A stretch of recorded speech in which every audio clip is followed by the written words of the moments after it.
Hey there, today we're going to look at how to add image in Miro board. So let's get started. First, open your browser and go to miro.com. Over here, click on the login button at the top right corner. After that, sign in using your email or Google account. Then you'll be directed to your Miro dashboard. Over here, click on the board where you want to add your image. After that, look at the toolbar on the left side. Then click on the upload button. Over here, click on my device to upload an image from your computer. After that, choose an image and click open.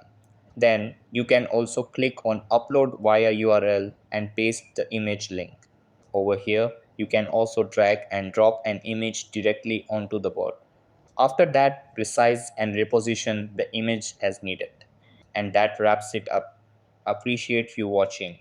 See you in the next.